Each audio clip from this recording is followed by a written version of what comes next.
esse nosso bate-papo metrológico é uma atividade de extensão, né, da coordenação do curso técnico de metrologia do IFRJ. E aí isso está atribuído a todo mundo, né? Todos os professores que fazem parte dessa equipe. E a Paula era a nossa professora substituta. Ela estava substituindo a professora Eduarda, que estava de licença maternidade. E aí, infelizmente, o contrato dela acabou. A Paula teve que deixar a nossa equipe, mas veio aqui como nossa convidada externa, né, Paula? Então, a Paula, gente, ela é doutoranda em Engenharia de Materiais pela USP, possui graduação e mestrado em Engenharia Metalúrgica pela UF, atuou como engenheira de qualidade de materiais na indústria automotiva, tem formação em Lean Six Sigma White Belt, em Lean Manufacturing e foi professora substituta de metrologia do IFRJ Campus Volta Redonda. Paula, seja muito bem-vinda de novo, né? Espero que você volte em breve também. E pode iniciar aí a sua apresentação, dar um oi pro pessoal, depois a gente conversa tudo especificamente a apresentação, tá? Fica à vontade. Tudo bem. Tudo bom, pessoal? Boa noite a todos. É muito bom poder estar aqui hoje compartilhando com vocês aí, estar interagindo nesse bate-papo, tá bom? Eu vou desligar a câmera porque eu acho que isso vai melhorar a qualidade aqui na hora da nossa apresentação, tá certo? Então, hoje o objetivo aqui é estar mostrando para vocês as 7 ferramentas básicas, as mais utilizadas aí no controle da qualidade. Elas não são as únicas ferramentas. Existem outras, mas as mais assim consolidadas são essas 7 que eu vou estar mostrando hoje. Qualidade, ela é uma palavra muito difundida nas empresas, mas a sua definição ela possui uma diversidade de interpretações.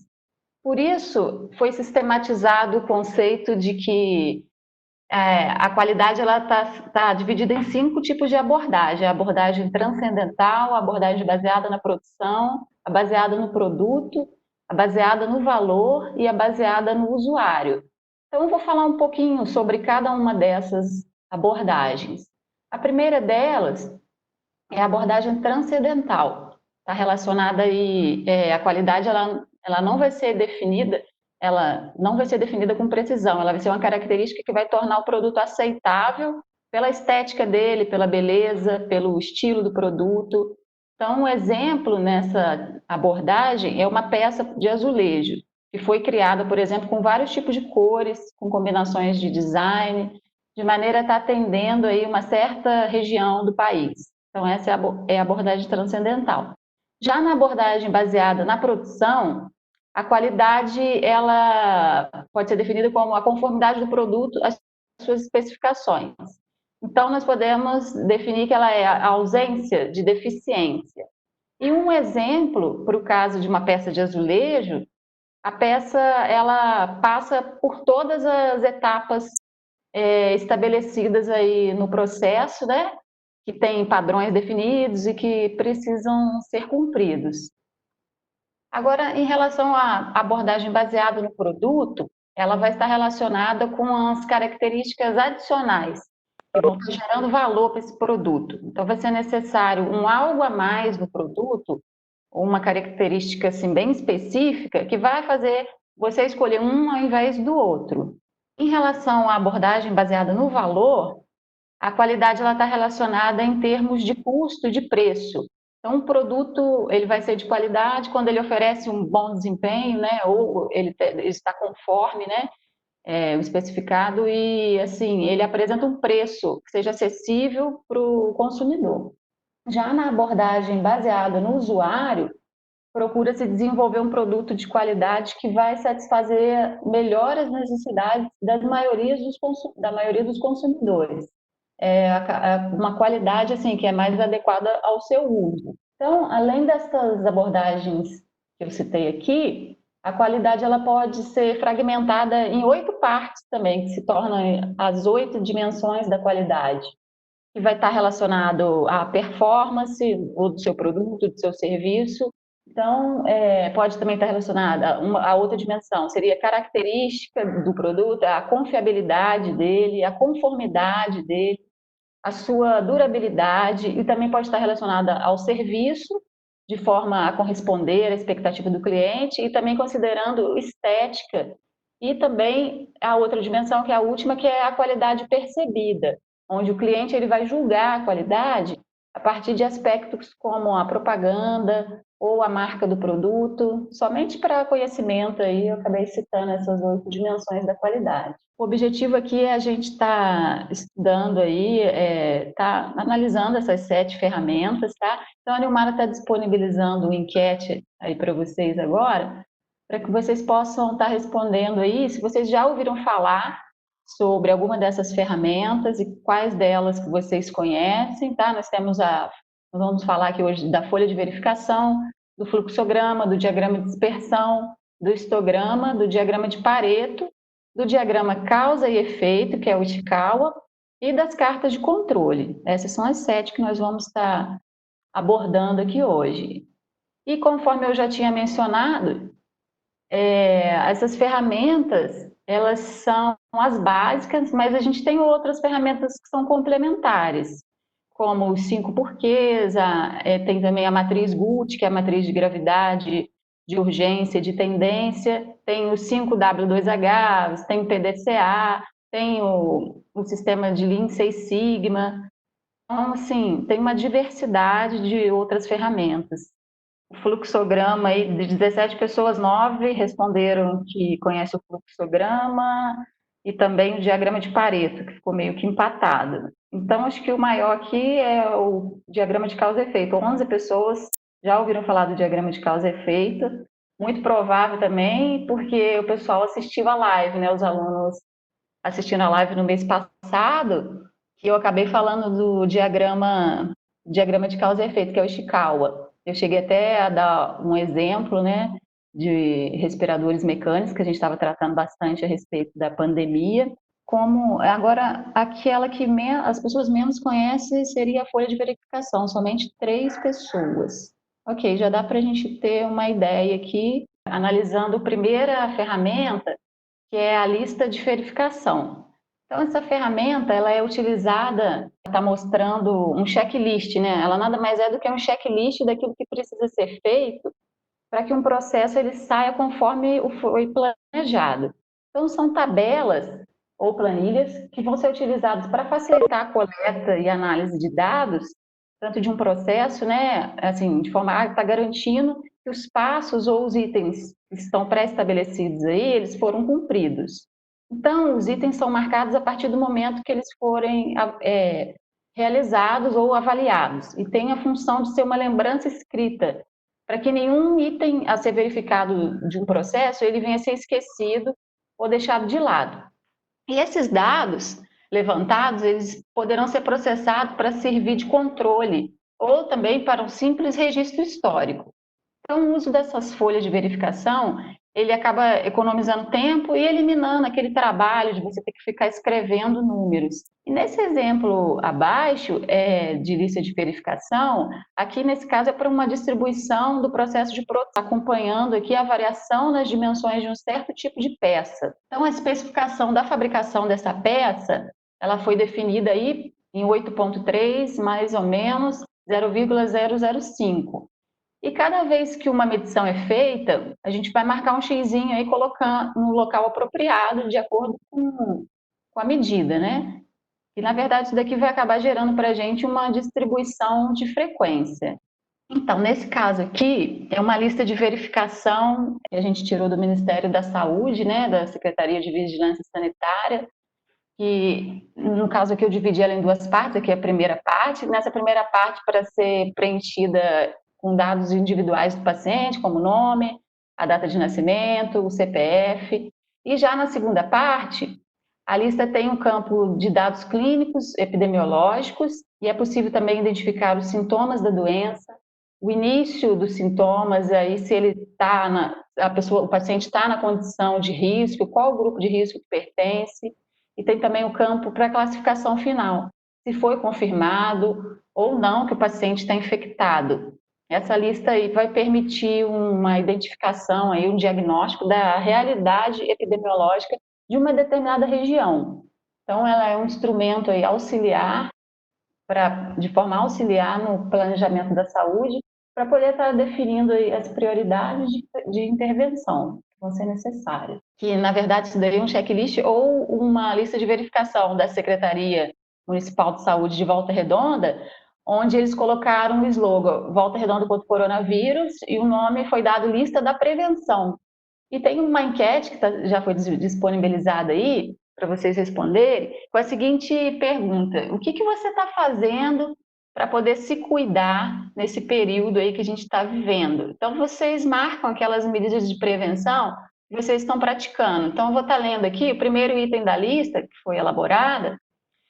Se vocês estão passando álcool gel direto, estão usando água e sabão, estão sendo seus melhores amigos, eu estou a 1 metro das pessoas, está tendo etiqueta para respirar, se tem fake news, no caso fake news aqui não passa, né? O papo cabeça com a família, e o último, se você está em casa de quarentena. Aqui, 9 pessoas responderam que estão utilizando água e sabão. Na verdade, todos, né, de certa forma, responderam em todos os itens. O item que ficou empatado foi que passando álcool em gel, a maioria, né? 6 pessoas fake news aqui não. Agora, o que? 7 pessoas em casa na quarentena. Então, assim, comentando um pouco a respeito disso, a gente sabe que é muito importante estar seguindo aí todas essas instruções de passar álcool, de lavar as mãos constantemente, de manter esse distanciamento, de ter essa etiqueta para poder espirrar, né? Então, assim, é uma medida de prevenção da transmissão e ela deve ser adotada.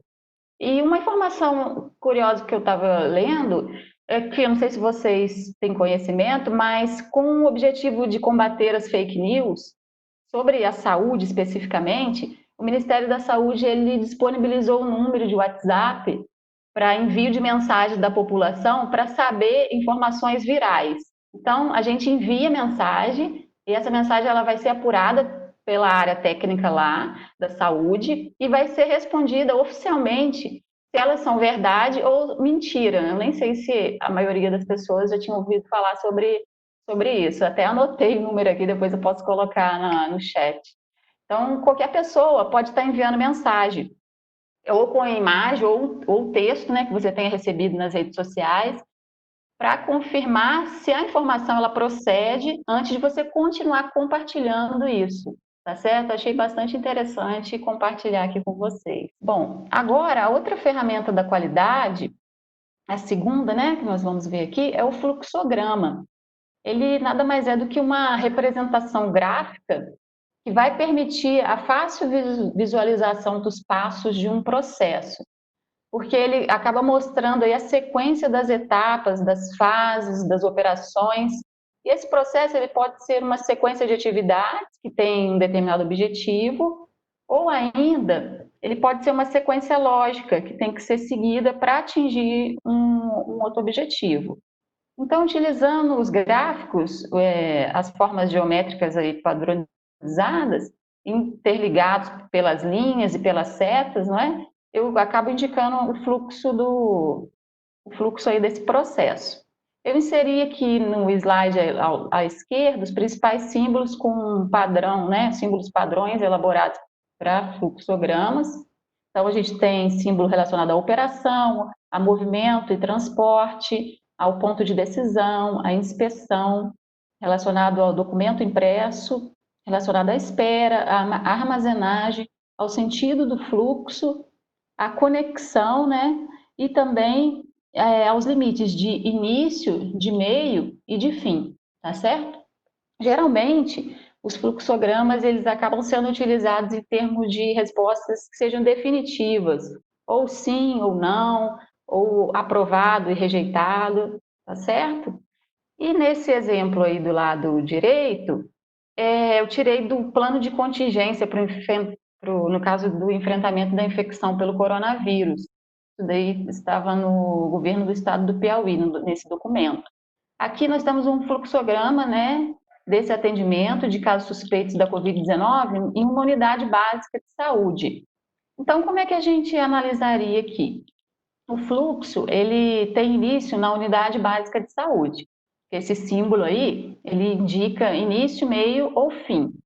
Então, seguindo o sentido da seta, você vai fazer pergunta. O caso é suspeito?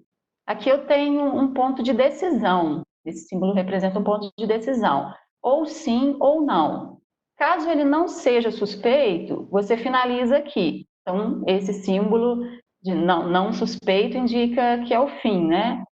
E caso a resposta seja sim, aí eu já vou ter mais 3 setinhas para baixo, né? Então, primeiro, eu posso estar usando o EPI, no caso eu posso não, eu vou ter que usar o EPI, caso o paciente seja suspeito, para em seguida eu vou estar fazendo a notificação desse caso e também, por último, estar encaminhando ele para a unidade de pronto atendimento, tá certo? E nessa unidade de pronto atendimento, eu faço a coleta e também vou definir aí a gravidade do caso. Agora, eu tenho um ponto de decisão. Ela é uma pneumonia ou ela é uma doença complicada? Caso seja pneumonia, eu encaminho o paciente para o hospital, aí finalizo. Caso ela seja uma doença não complicada, né? O suspeito ele deve ficar em quarentena domiciliar. Aí eu finalizo o fluxo do atendimento, tá certo? Então, com o fluxograma, nós conseguimos ter essa visão integrada que facilita muito, né? E ela é uma ferramenta bastante comum. Eu vou mostrar uma terceira ferramenta, que é o diagrama de dispersão, também conhecido como diagrama de correlação. E, às vezes também pode ser chamado aí de gráfico de dispersão ou gráfico de correlação. Então, ele vai mostrar o quê? O que que acontece com uma variável quando a outra muda. São representações de duas ou mais variáveis que são organizadas em um gráfico, sempre tendo uma em função da outra. E os dados, eles são exibidos, cada um com um valor de uma variável, uma no eixo horizontal, outra no eixo vertical. Ele é usado para verificar se existe relação de causa e efeito entre duas variáveis de natureza quantitativa. O que seria quantitativo? Seriam medidas relacionadas à velocidade, tamanho do lote, ou uma pressão, ou uma temperatura, tá certo? Então, isso ele não prova que uma variável ela afeta a outra, mas ela vai determinar se existe relação e qual a intensidade da relação que tem entre elas. E alguns passos, no caso, alguns padrões, né, a gente consegue tá identificando aí, são 5 tipos de padrões. E dependendo da dispersão apresentada, o diagrama aí, ele ajuda a gente a identificar os níveis de correlação, se ela é positiva, se ela é negativa, ou se tem alguma ausência, se é ausente, né, a correlação entre elas. Que tipo de correlação existe nesse diagrama de dispersão? Tá? Eu vou mostrar depois no slide posterior o que cada padrão indica, mas eu acabei preferindo inserir aqui nessa enquete para verificar se isso é algo novo para vocês ou se você já tem uma ideia do que isso representa. Não precisa ficar com medo, no próximo slide eu vou estar mostrando cada uma delas. Seria mesmo só para conhecimento. De 22 pessoas, 7 responderam que tem correlação positiva, 8 falaram que a correlação é negativa e nenhuma falou que não existe correlação. Então, a maioria acertou. De fato, aí, nós temos uma correlação negativa, tá certo? E por que ela é negativa? Então, quando uma variável ela tem o seu valor que é diminuído com o aumento da outra, a gente diz que ela é negativamente correlacionada. E um exemplo, vamos supor, na venda de carros de um veículo, ela é negativamente correlacionada com o aumento do desemprego. O que que isso vai significar? Quanto maior o índice de desemprego, vamos supor, o desemprego está no eixo Y, né? Menor vai ser a venda de carros, que é o eixo X. Então, assim, Y aumenta, X diminui. Tá tudo bem? Então, mas isso daí não vai provar que uma variável afeta a outra. É apenas uma correlação entre elas. Aí o próximo slide eu vou estar mostrando os diferentes tipos, né? Falando um pouquinho sobre esses padrões, né? Do diagrama de dispersão. É considerado uma elevada correlação positiva, onde as duas variáveis elas crescem no mesmo sentido Enquanto uma aumenta, a outra também aumenta. Já em B, é uma moderada correlação positiva. Os pontos eles são um pouco mais dispersos. No item C, eu tenho uma ausência de correlação, tá? Não existe interação entre as variáveis. No item D, eu tenho uma moderada correlação negativa e no item E, que é o similar da enquete, eu tenho uma elevada correlação negativa, onde as duas variáveis variam em sentido contrário, enquanto uma aumenta, a outra diminui. Bom, a ideia do histograma seria isso. Agora a gente vai para o próximo slide para estar analisando uma outra ferramenta. Vamos ver o histograma, que é uma... No caso aqui eu tenho uma imagem de uma estrutura de um histograma. Mas o que é o histograma? O histograma ele também acaba sendo conhecido como uma distribuição de frequência. Ele vai ser representado, né, na forma de gráfico de barras, que mostra uma distribuição de dados por categoria. Então, se você deseja saber quantas vezes determinada situação ela ocorre ao longo da realização de um processo, você pode estar utilizando o histograma para isso. No slide, a estrutura de um histograma, a gente tem a estrutura aí onde a base de cada triângulo vai representar a classe dele. E a altura do triângulo, ela acaba representando a quantidade ou a frequência com que esse valor de classe ele acaba ocorrendo. Mais para frente a gente tem um exemplo para compreender melhor. Eu tenho aqui formas de distribuição de frequência, tá? Então, o histograma, ele representa uma distribuição de frequências que vão ser agrupadas estatisticamente na forma de classes, onde a gente acaba observando uma tendência central dos valores e a sua variabilidade. Então, os diferentes tipos de curvas eu acabei inserindo aqui, onde no item A eu tenho curva simétrica ou em forma de sino, onde é observado o ponto central máximo e esse ponto ele tem a mesma frequência, tanto de um lado quanto de outro. Já no item B, eu tenho curvas moderadamente assimétricas ou desviadas. A cauda da curva de um lado, ela é mais longa do que do outro lado. Tem dois exemplos, né, no item B. No item C, eu tenho uma curva em forma de J, ou J invertido. No item E, a curva é de frequência, ela é em forma de U, onde as duas ordenadas máximas estão na extremidade. E no item E, eu tenho uma curva de frequência bimodal, que vão ter 2 pontos de máximo. E no item F, uma curva de frequência multimodal, tem mais de 2 pontos de máximo. Tudo bem? A gente vai ver um exemplo. Aqui é um histograma de mão de obra que foi empregado em um projeto. Então, nesse slide, como que isso se aplica? Um exemplo é para, nesse caso aqui, grandes projetos, né? Uma boa prática que eles acabam utilizando é estar adotando o histograma. Aqui foi representado o histograma de mão de obra empregado num determinado projeto de engenharia. Ele foi utilizado para a identificação da distribuição da mão de obra durante a fase de realização do projeto. Então, analisando ele, eu acabo otimizando aí os meus recursos, sendo que um bom planejamento desses recursos, inicialmente, né, ele pode muitas das vezes estar viabilizando o seu projeto e que muitas das vezes esse projeto tem escassez de recursos. Então, isso é uma vantagem, né, essa representação dos dados na forma de histograma, porque ele facilita a visualização e a distribuição desses dados que estão sendo analisados. E uma outra ferramenta da qualidade é o diagrama de Pareto. E ele é um recurso gráfico utilizado para estabelecer uma ordem nas causas de um determinado problema ou de uma não conformidade. Ele vai do maior, gráfico de base, do maior para o menor. O diagrama ele faz a relação 80-20, que indica que 80% dos problemas ou perdas tem apenas 20% das causas. E a maior parte dos defeitos, das falhas, aí, das reclamações, elas estão relacionadas a um número muito pequeno de causas. E esse diagrama, o que ele vai auxiliar aí? Na tomada de decisão, porque vai mostrar o que precisa de mais atenção para resolver a situação de uma forma que seja eficaz.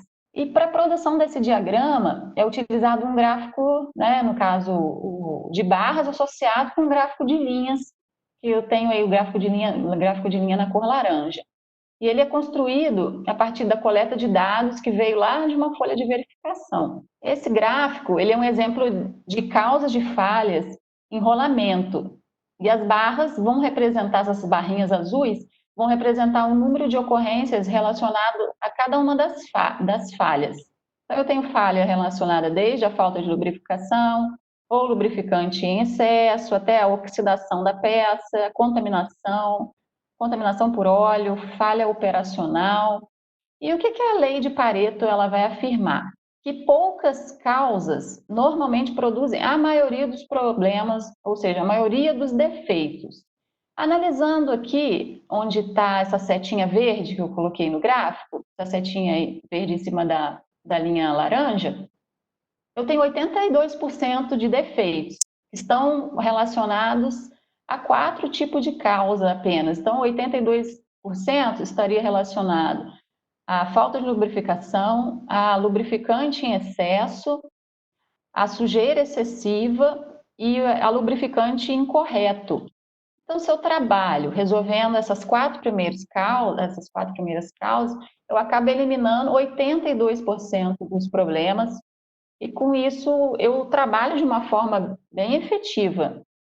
Então, se eu for atuar somente em uma causa, se for a falta de lubrificação, eu já eliminei 40, quase 50% do problema, né? Então, nós conseguimos estar organizando e estar priorizando os problemas e as causas de forma efetiva. Ela é uma ferramenta que é utilizada associada ao diagrama de Chikawa. Após você priorizar a causa do problema aqui, você no diagrama do Pareto, em seguida você vai para o Ishikawa, que é o diagrama de causa e efeito, para estar fazendo uma análise aí da causa raiz desse problema. Bom, o que eu tinha para falar de Pareto é isso. Agora eu vou para a próxima ferramenta, que é o diagrama de Ishikawa. Eu já acabei comentando sobre ele na live do mês passado, mas vou falar novamente, né? Dentre as 7 ferramentas do controle da qualidade, eu acabei trazendo ele, mas agora com uma abordagem diferente. Então, devido a essa situação que a gente está enfrentando aí de isolamento social, né, esse momento de pandemia, ele acaba exigindo aí que cada vez mais a gente tenha uma gestão eficaz no nosso tempo no home office, né, no trabalho remoto, para a gente se manter produtivo. Então, sendo que você tem que dar uma atenção para sua família, você tem que administrar a casa, você tem os estudos, você tem o tempo com os filhos, enfim, você tem uma série de compromissos. E muitas mudanças acabam ocorrendo na nossa dinâmica do trabalho, né? E na vida como um todo. E às vezes torna-se necessário adaptar os nossos hábitos, a nossa rotina. E essa gestão do tempo é realmente um desafio para a nossa produtividade.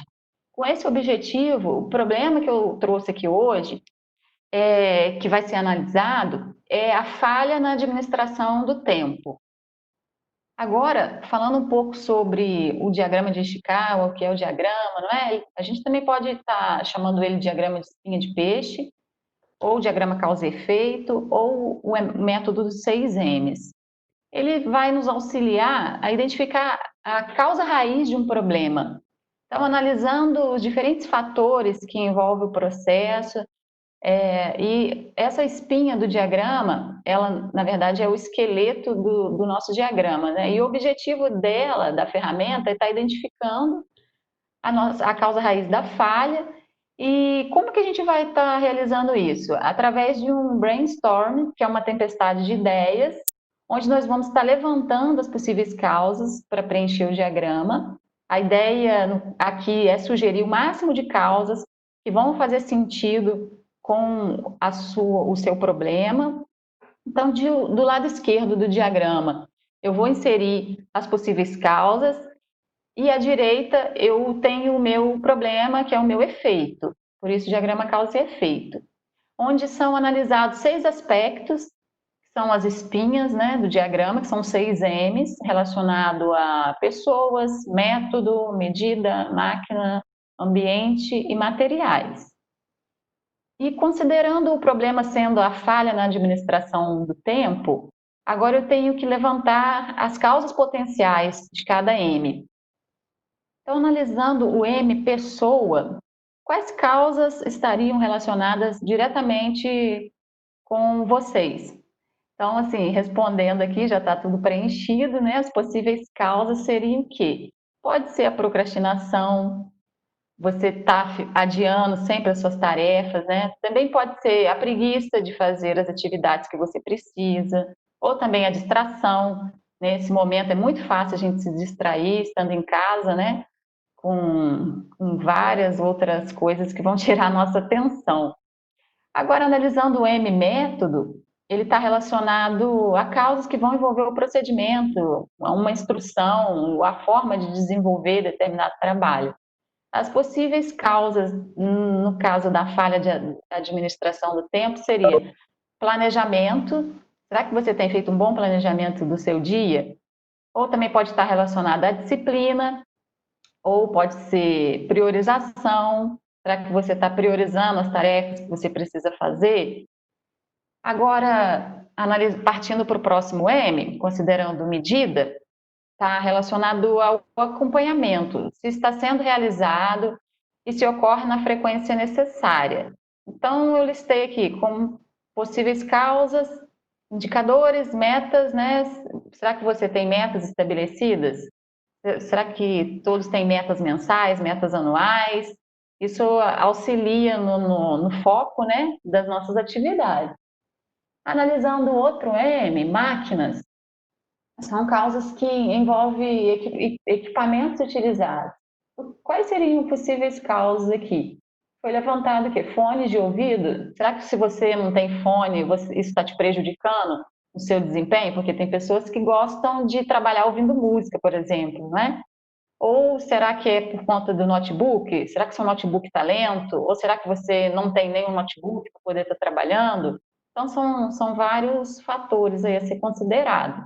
A gente pode estar listando inúmeros fatores aí, associados a cada M. Agora, analisando o M ambiente, são causas relacionadas a efeitos que podem ser gerados pelo meio ambiente ali que você tá inserido. Possíveis causas seria um ambiente com barulho, então isso realmente poderia estar afetando aí até a sua produtividade e está interferindo aí na administração do seu tempo. Ou poderia ser associado a reuniões. Será que você está fazendo muitas reuniões? Isso também está afetando o seu desempenho em outras áreas? Assim, a gente tem N fatores, um outro aqui que eu lembrei agora poderia ser desorganização, estaria associado ao ambiente, porque se você está estudando, como é que você está estudando? Você está estudando, você está trabalhando num ambiente que seja organizado? Será que está muita bagunça? Então, tudo isso acaba contribuindo aí para as coisas fluírem. Em relação ao M materiais, ele está associado a causas que envolvem o material que está sendo utilizado. Então, como possível causa seria o software que foi citado aqui. Será que você tem acesso a um determinado software que você precisa trabalhar? Isso influencia, que de repente é uma ferramenta que você necessita e que você está travado porque você não tem ela. Isso acaba comprometendo a sua administração do tempo. Então, agora, depois que a gente preencheu todos esses M's, com as possíveis causas, a etapa seguinte é identificar a causa principal ou a causa raiz. Agora é o momento de fazer um filtro para descobrir quais as causas prováveis do problema, que é a falha na administração do tempo. Então, uma vez que eu identifico a causa potencial, que ela está interferindo aí fortemente na administração do meu tempo, a etapa seguinte é elaborar um plano de ação com uma ação corretiva para que o problema ele não ocorra mais. E trabalhando em cima dessa causa raiz, eu acabo resolvendo o meu problema. Agora, eu não sei se cada um teria mais de uma causa, pode ser que tenha mais de uma causa que está afetando a administração do seu tempo, tá certo? E se a minha causa raiz fosse, por exemplo, planejamento, está lá em método, relacionado a planejamento, eu não consigo administrar o tempo, pois não tenho um planejamento das minhas atividades. Então, a ação seria fazer uma lista de tarefas para poder se organizar, tudo bem? Então, assim, nós temos que saber como se organizar, como administrar aí o tempo de forma a estar gerando resultados e mantendo as tarefas no nosso dia a dia. Bom, a ideia do Ishikawa é basicamente essa. Enquete relacionada a redes sociais e a rotina de estudo. Como podemos utilizar as redes sociais, o Instagram, o Facebook, o YouTube, a favor da nossa rotina de estudos nesse cenário de pandemia? Então, eu gostaria que vocês participassem. O primeiro item é participando de lives ou assistindo webconferências. O segundo item é pesquisando e estudando matérias em sites e revistas de organizações científicas ou jornalísticas, de acordo com seus interesses, seus objetivos. E o item C seria seguindo contas ou que compartilham dicas sobre os mais variados assuntos, desde a organização da sua agenda, de cronograma, de método de estudo, até assuntos relacionados às disciplinas que você está estudando. A proposta aqui é estar fazendo uma reflexão acerca do tempo, o que nós temos feito com o nosso tempo, né? Tem sido proveitoso. E o objetivo é usar a tecnologia a favor da nossa rotina de estudos. Então, de 22 pessoas, 14 responderam que estão participando de lives e assistindo webconferências. 10 responderam que estão pesquisando e estudando, estudando matérias em sites de revistas e organizações. E 11 pessoas responderam que estão seguindo contas, compartilham dicas sobre os mais variados assuntos. Então, sim, dá para perceber que o pessoal tá interagindo aí de forma a usar a tecnologia a favor dessa rotina aí de estudos, né? Então, para os alunos, tanto aqueles que estudam ou aqueles que estudam e trabalham, né? Vocês possam, assim, refletir sobre essas escolhas conscientes, né? Para a gente poder estar alcançando êxito aí mesmo nesse período de isolamento, que são as cartas de controle. Agora, essa é a última ferramenta do controle da qualidade que eu vou mostrar. São essas cartas, elas têm uma função de fazer o controle, né? De estar avaliando aí a estabilidade e a evolução cronológica de uma determinada característica ou da qualidade do seu processo, para poder estar determinando se o seu processo está operando em controle estatístico. Então, a faixa de tolerância, ela é limitada pela linha superior e pela linha inferior, que está destacado aí, são as linhas vermelhas do gráfico. E nós temos também a linha central, que tanto as linhas superiores, inferiores e a central são linhas que são determinadas estatisticamente para orientar na interpretação de um processo. No eixo X, são registrados intervalos de tempo entre as observações. E no eixo Y, eu tenho as observações individuais da característica de interesse que está sendo analisada. E se eu tenho alterações indesejadas, elas serão sinalizadas por pontos que são pontos anormais no gráfico. Nessa carta, os 2 pontos vermelhos destacados aí, eles estão acima do limite de controle.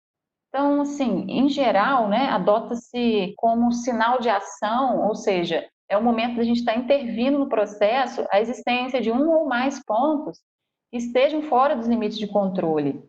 E trata-se de uma regra de decisão simples, basta examinar a posição dos pontos, se eles estiverem na região de ação do gráfico, então deve-se intervir no processo. Esse é o último, né?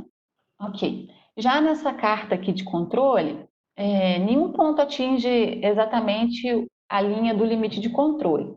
No entanto, se desejarmos detectar mais rapidamente as mudanças menores do nosso processo, nós devemos adotar outros critérios, ao invés de somente a usual violação dos limites de controle. Então, para isso, o que a gente tem que ficar atento? Observar acima ou abaixo, acabou que ficou fora de formatação os números aí que eu indiquei, mas o que precisa ser, o que a gente precisa ficar atento é em relação à observação acima ou abaixo da linha central. Ela pode representar uma aleatoriedade, uma tendência ou algum salto, por exemplo. E nós podemos também ter uma sequência, que vai ser uma fila de observações do mesmo tipo, ou pontos que podem ter comportamentos cíclicos. E dependendo de um comportamento, eles vão estar indicando a necessidade de uma determinada série de pontos ser investigada. Nessa carta aqui, analisando o início dela, nós percebemos que ocorre um salto do ponto 9 do ponto 9 ao ponto 10. Nesse caso, o comportamento não é estável, ele se distancia bastante da linha central. Está quase próximo, o ponto 10, quase próximo do limite inferior de controle. Então, a carta, ela tem outras regiões com pequenas alterações. A gente vê o item, na verdade, o item 16, acho que era para ter ficado numa outra posição. Então, ele mostra, assim, o que a gente consegue observar? Que essas análises, elas são importantes para a gente poder concluir se o processo ele está ou não sob controle. Ela está marcando aí, ótimo. Então, se esse processo está ou não sob controle. O que vem a ser um processo sob controle?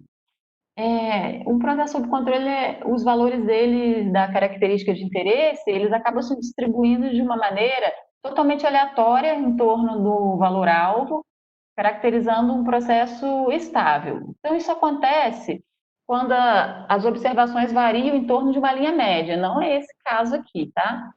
E o processo sob controle, eu tenho uma dispersão limitada, seguindo um padrão aleatório, tá? Eu tenho uma incidência de pontos muito mais próximo ao valor médio, ao valor da linha média. Aqui, nesse caso, os pontos estão bem distantes da linha média. Isso seria um processo sob controle. Já um processo fora de controle, os valores da característica de interesse, eles podem se comportar de uma maneira cíclica, onde apresenta sequências ou saltos bruscos, igual nós temos aí, do ponto 9, ponto 10. Ela está marcando aí a linha média. Então, assim, nos dois gráficos que foram mostrados aqui, eu tenho processos fora de controle. E esse controle estatístico que nós conseguimos obter com essa ferramenta, ele é bastante importante para estar avaliando essa estabilidade do processo. Bom, assim, a ideia da live era trazer, assim, basicamente, para que utilizar, por que utilizar cada uma dessas ferramentas. E aqui eu finalizo essa ferramenta, as ferramentas do controle da qualidade, e, assim, deixando uma mensagem, assim, que em algum momento a gente vai estar utilizando essas ferramentas para fazer análise de forma detalhada. Então, assim, em cada uma delas, né, a gente vai ter que adotar medidas necessárias para estar evoluindo e para estar atuando realmente onde que vai fazer a diferença. E eu queria fazer só um comentário aqui em relação à live da semana passada, que o professor Alexandre participou com a Neumar. Ele chegou a mencionar que o curso de engenharia física é o que mais se assemelha à metrologia. Isso daí fora do país. Ele citou uma universidade, se eu não me engano, na Espanha. Aí eu comentei no chat que na semana passada, né, eu comentei com ele durante a live que a USP de Lorena, ela tem um curso de graduação em engenharia física, aqui na USP de Lorena, onde eu faço o meu doutorado, e eu acessei a grade curricular e encontrei uma disciplina optativa na grade do curso que se chama metrologia. E eu vou deixar o link aqui depois no chat, para que ou a Nilmara disponibiliza na descrição do vídeo depois lá no canal do YouTube, para que vocês possam estar verificando a grade desse curso, tá bom? Então eu espero assim que vocês possam estar abrindo portas aí para outros conhecimentos depois que vocês concluírem um curso técnico, porque assim um curso de nível superior ele vai contribuir para um futuro promissor na carreira de cada um de vocês. Nós temos assim excelentes instituições de ensino aqui no nosso país. Eu acho que vocês devem aproveitar. Eu vou estar deixando aqui o link no caso da grade curricular do curso, para quem tiver interesse de estar entrando, estar olhando quais são as disciplinas que são estudadas e tudo mais. Eu agradeço a atenção de todos aqui. Obrigada. Paula, a gente agradece a sua participação. Gente, queria saber se vocês têm perguntas. Quem tiver pergunta, pode aí abrir o microfone. Quem quiser complementar alguma coisa, Norma, Amanda, quiser falar alguma coisa, Bianca. E, Paulo, eu vou Uhum, querer sim saber exatamente. sobre o link lá da faculdade. Eu queria dar uma Ah, olhada na grade, sim. sim. Mas eu queria agradecer, gente. Ô, Nilmara, quando eu Fala. coloquei lá a internet de Paula, né, que a internet dela tava ruim, eu Ah, só entendi. complementei que o diagrama de Chikawa, né, quando ela apresentou as dificuldades, pode ser a própria internet. É, O ambiente realmente. também, né? O ambiente que não está favorável pra gente é a questão da internet. O Alexandre até falou isso na semana passada também. Porque, tipo, a nossa internet já não é de qualidade. Aí agora tá todo mundo acessando ao mesmo tempo. Então, isso é um fator que dificulta muito a questão da atividade remota, né? A gente participar de webconferência está sendo bem difícil. Até mesmo a questão da gente desligar a câmera, né? A gente desliga pra gente não cair. Então, Pois é, foi isso que eu coloquei. E outra coisa também que eu coloquei, mas aí foi no grupo, é em relação também a home office com filhos, né?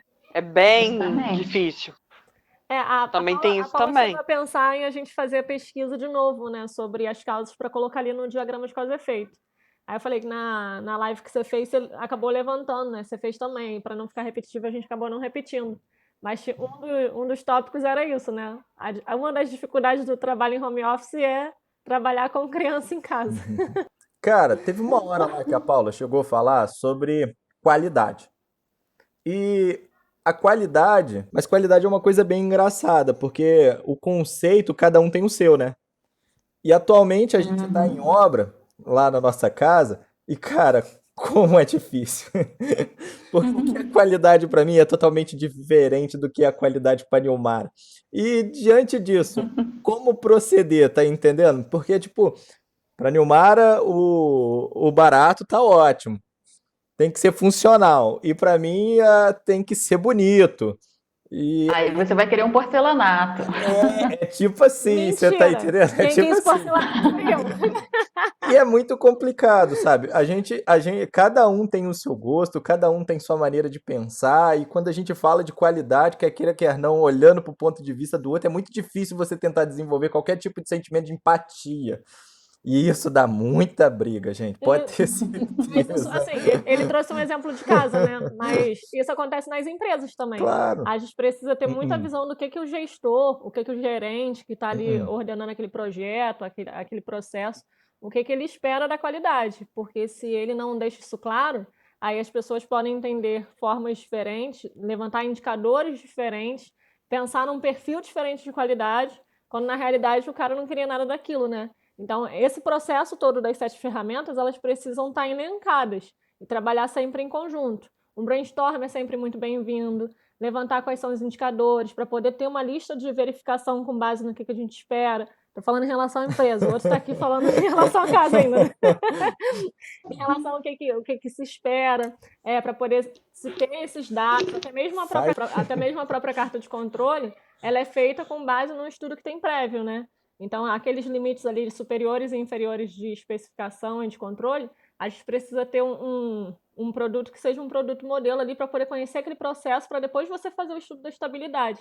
Então, isso é bem, assim, eu vejo que todas as ferramentas elas acabam se entrelaçando e quando um gestor, um técnico de metrologia, o pessoal que trabalha nessa área, realmente sabe utilizar as ferramentas de forma adequada, acaba obtendo resultados muito próximos daquilo que ele espera, né? Dentro justamente do conceito que você colocou inicial da qualidade, que é a qualidade esperada.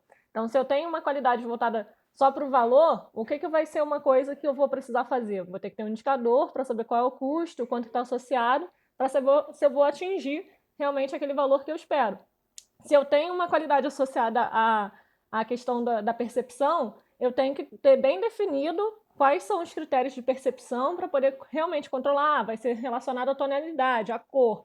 Tipo, tem que ser um vermelho, mas nessa tonalidade aqui. Se ficar um vermelho um pouquinho mais claro, já vai dar como reprovado, né? Então, isso tudo aí está bem atrelado e eu vejo que tudo isso está bem entrelaçado e está sempre em conjunto, né, as ferramentas. Eu acho um tema muito interessante. A Paula trouxe de forma leve aí pra gente, né? Foi bem bacana também. Eu Bem queria resumido. contribuir, gente, só com uma experiência que eu tive, que eu me lembrei e que eu achei bastante interessante. Quando eu trabalhava na siderurgia, a gente tinha um problema que é a corrosão do material, oxidação superficial, na verdade. Corrosão não, oxidação superficial do material. E isso era motivo de reclamação de vários clientes, quando isso ocorria, principalmente no transporte, quando o caminhão ele não era coberto e chovia na estrada, o material realmente se oxidava. E a gente sempre tratou isso como um problema. Até que uma vez eu fui visitar um cliente em Minas e ele me fez um pedido inusitado. O pedido dele foi que mandasse material com oxidação superficial. No caso, era telas e treliças. E lógico que eu perguntei o porquê, né? Porque aquilo me espantou.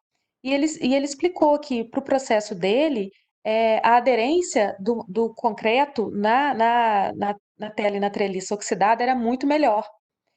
E isso me chamou muita atenção, né? Porque hoje, com a concorrência, cada vez mais a gente tem que atender às expectativas individuais do cliente, né? Então, quando a gente faz um processo, uma commodity, né, que é um processo normatizado que você faz para milhares de pessoas, você nem pensa nesses detalhes. Mas o mercado está cada vez mais exigente. E assim, se a gente não olhar pontualmente, é lógico que não dá para atender uma formiguinha, todas as formiguinhas, né? Mas quando o cliente tem um potencial grande, ele é fiel a você, você tem que olhar os detalhes sim. E aí acabou que esse cliente tirou um problema da gente. Então, todo material que se oxidava no pátio ou quando o transporte era em caminhão aberto, a gente já sabia que podia mandar para ele, porque ele solicitou isso. Então, só para a gente ter uma visão mais ampla, né, de qualidade. Qualidade não necessariamente é aquilo que a gente acha que é bonito, que é certinho, né? Outro exemplo agora é pessoal. Toda vez que eu compro roupa de marca, elas vêm com uma etiqueta enorme. E eu odeio etiqueta. Eu tenho uma alergia, eu rasgo as minhas roupas quando eu arranco a etiqueta com tanta raiva que eu acabo rasgando as minhas roupas. Então, assim, qualidade para mim seria que existisse uma marca boa que não colocasse nenhum tipo de etiqueta na roupa, né? Então, só para a gente abrir esse leque, esse pensamento aí. Gancho aí da Amanda, em relação à treliça. A gente fazia corte de bobina em chapa.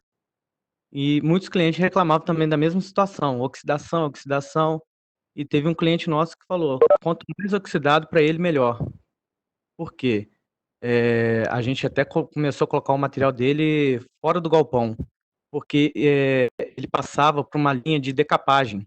Então, quanto mais oxidado, menos produto ele utilizar para fazer aquela limpeza daquele óxido, né? Então, alguns clientes acabaram aderindo até a situação dele, que estava utilizando muito componente químico para estar tirando esse óxido das chapas.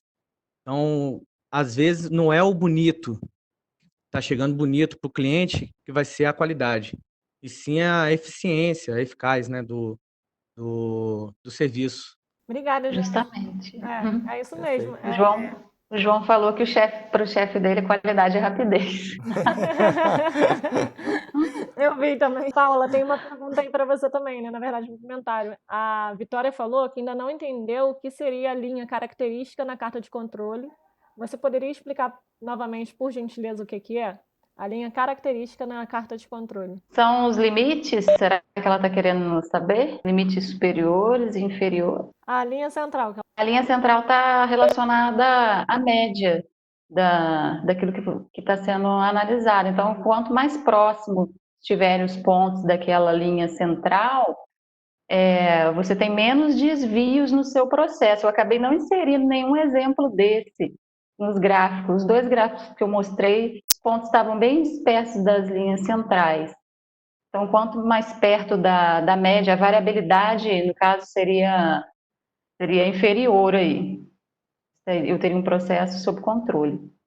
Quando eu fiz aquele rabisquinho que eu estava fazendo verde em volta da linha, eu estava tentando simular um processo que estava estável, né? Que aí ele fica para cima e para baixo, ali sempre em torno dessa linha central aí que é considerado. Eu podia ter explorado mais ali. E o Mário Vai ficar botando mais fogo no claro. É muito legal, né? Gente, mais alguma pergunta, algum comentário? E aproveitar para divulgar que semana que vem a gente vai ter o encontro, bate-papo com o Cresivano no canal Metrologia, e ele vai falar sobre as mudanças no Sistema Internacional de Unidades.